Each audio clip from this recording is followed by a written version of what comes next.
Today on Weekend Connection, part 2 of my conversation with IT specialist Dr. Rick Livingood. We've been talking about cybersecurity, and today he's going to offer you some tips on ways you can be safer on the internet. Let's get connected once again with Dr. Rick Livingood on Weekend Connection.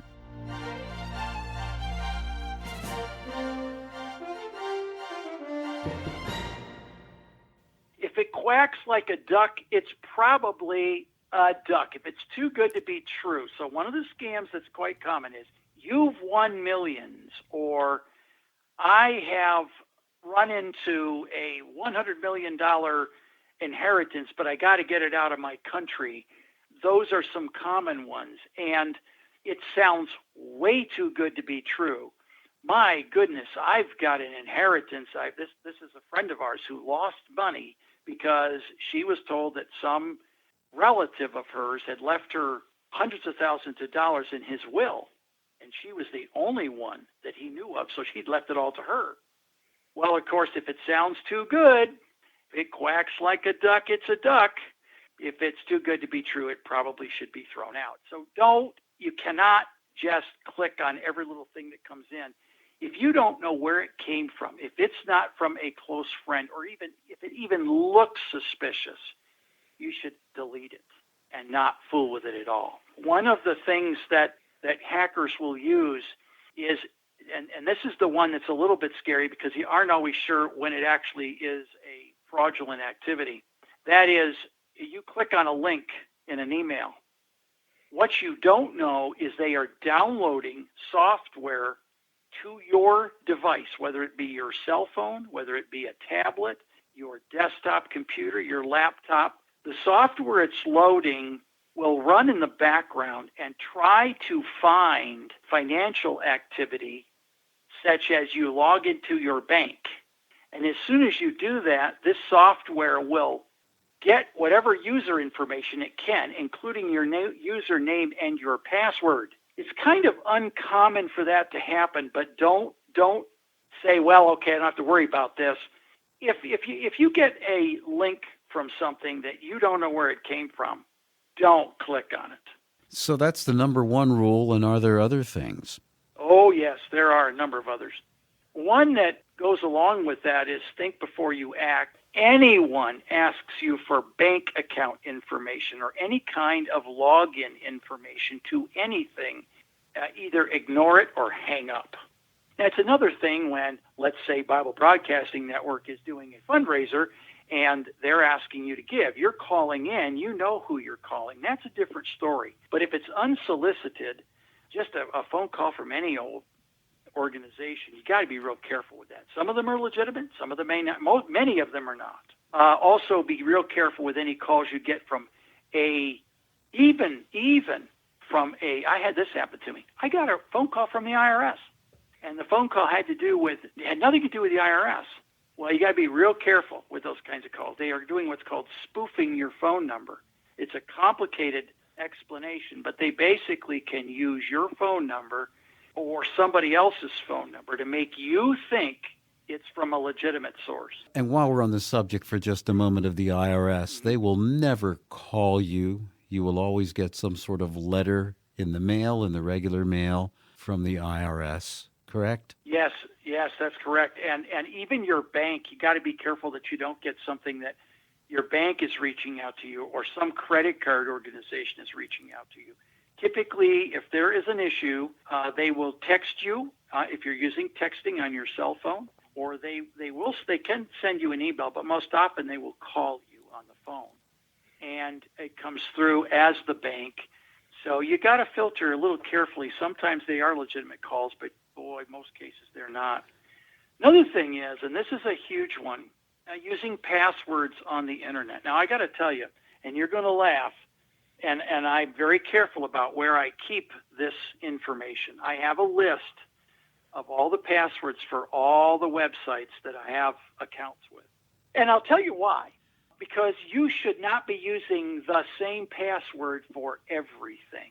And the number one thing, Ed, is always have a unique password you use for your bank if you do online banking, you always use a password that you use no place else on the face of the earth. So that the password you use for your online banking should be very unique, not used anyplace else. That way, if there were a compromise to an account and they did get a password, the only way they would have access to your bank account is if the bank itself were attacked, and you'll know about that in a heartbeat. So the reason I say this, and I won't mention any names, but there's an organization that is in security, and they sell security services to people. And one of their high-ranking executives was using the same password that he used for his bank account on other accounts that were on one of his computing devices in his home. And his kids got a hold of it and started playing a game on this device, and the game was compromised. One of the problems is if you get compromised, Ed, one of the issues is that often, especially on a laptop or a desktop, you would have to have somebody professionally look at it and get it cleaned up. So most of the vendors of operating systems, Microsoft, Apple, are the two common ones. There are some others, but the ones that most listeners would be using is either Microsoft Windows or Apple. Most of the vendors that produce the operating system are now keeping up with patching their or sending updates for that software, that operating system software. And one of the things that you do often find is people don't do the updates. And I encourage strongly that you, at the first chance you get, to update, run any updates that come from the vendor to try and, let's put it this way. I'll give you an example, Ed. Currently, last I checked, the number of lines of software code in Microsoft Windows is over 40 million lines long. That's a lot of lines of code, which means there's going to be mistakes made. There's going to be, no matter how hard you try, holes, threats, vulnerabilities that exist in a piece of software that's 40 million lines of code long. So you got to patch them, you got to update them, because if you don't, those holes are going to be left. And see, that's part of the thing is when you get these updates, you're thinking in your mind, oh, I got to update my software again. And if I update it right away, then there's going to be bugs, and because there almost always are. And so you think, well, why bother? I'm just going to let it keep going until it just insists that I update. Well, and some people could probably wait a couple of I've worked around commercial. I worked in banking for a little while. I mean, I worked for an organization that was a bank, and what we did was we would get an update, and we would actually test it we had an isolated test bed, a bunch of servers and desktop machines in a special isolated, almost like a room. We would run that update on the system to make sure things didn't break. And then after we had tested it, we would push it out. So we usually took about a day before we pushed it out, sometimes 2 days. But users, obviously, our kind of users we're talking to today don't have a chance to do that. And sometimes you miss one. I'm pretty faithful. I try to do it at the first chance I get. And on occasion, it has caused problems, but it's kind of rare that it breaks anything. Another thing that's becoming an issue, Ed, and I'll talk about this a little bit because it is a deep concern, and that is that most people now have Wi-Fi in their home, wireless connectivity in their home. And I'll give you an example. I mean, I'm a techie guy, so you and I had talked. I had just recently, in the last few years, sold a house I had, and I bought another one. And the house that I moved into had no networking capability. So I decided, hey, I'm not going to wire this house with a bunch of network cables. I'm going to just use Wi-Fi. And the house I had prior to the one I just bought recently, I had probably 4 or 5, 6 Wi-Fi things going in the house. These are different devices. Now, if you were to scan, and there are tools, I can scan my network, just my house, just my network. There are over 50 wireless devices, light bulbs, are on Wi-Fi, so I can control them and turn them on and off. My alarm system, my heating and cooling system are all Wi-Fi now. Some people have appliances in the kitchen that are Wi-Fi. If you have any kind of entertainment, you have a Blu-ray player, you have a TV, even stereos now. Stereo. You and I laughed about that. That term isn't even hardly used anymore. You got a multimedia system in your home.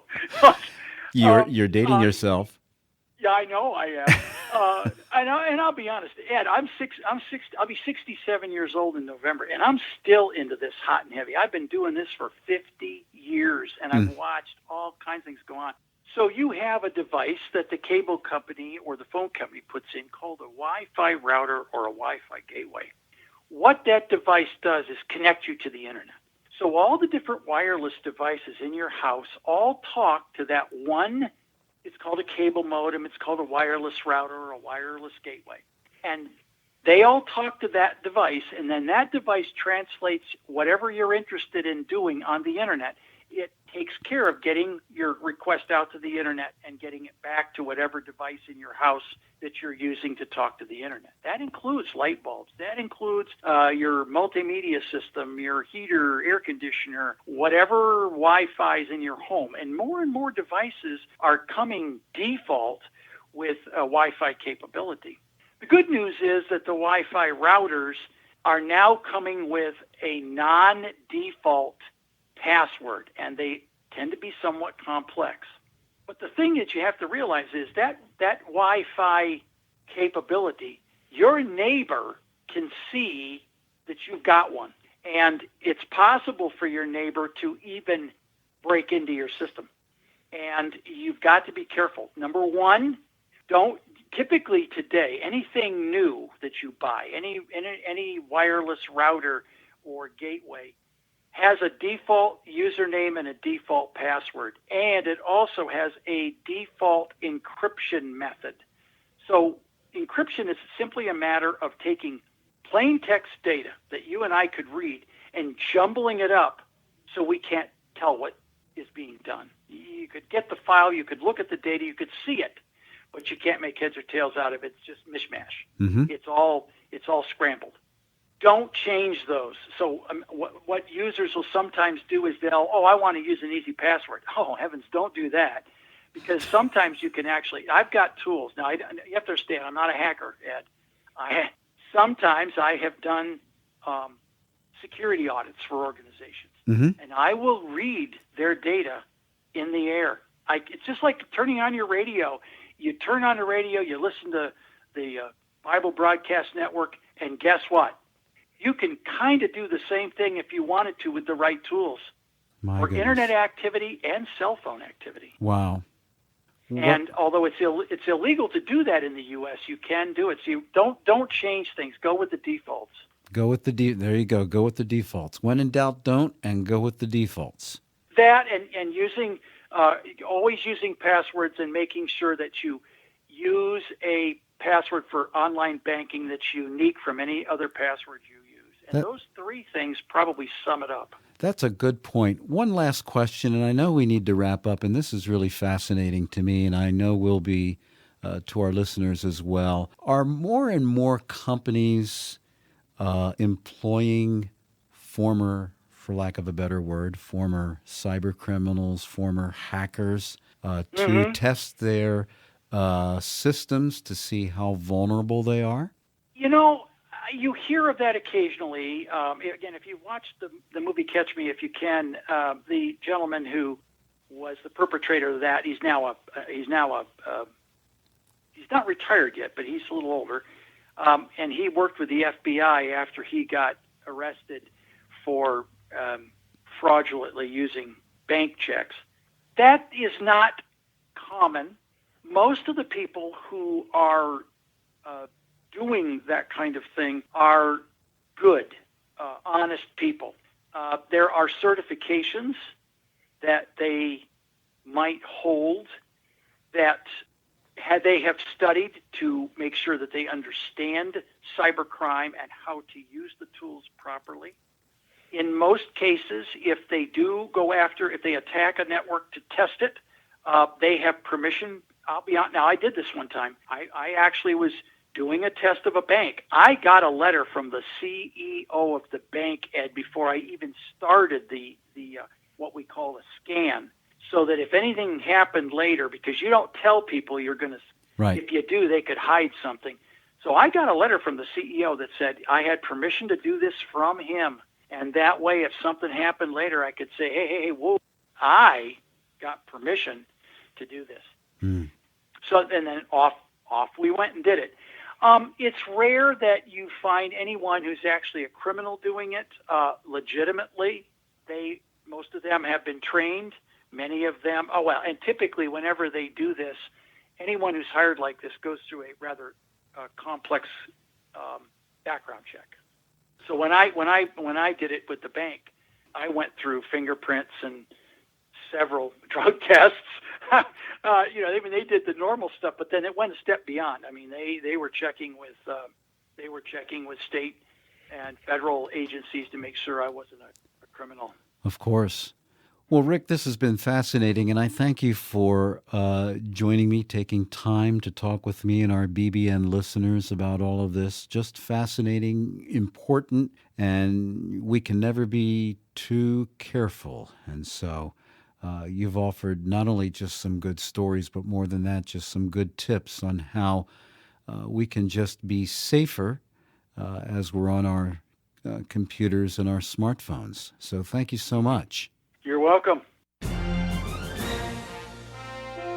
My friend, I hope you have found my conversations over the last 2 Saturdays with Dr. Rick Livingood to be helpful to you. Weekend Connection is a public affairs program of the Bible Broadcasting Network, and it's heard every Saturday afternoon at 4:02 p.m. following the 4 p.m. news.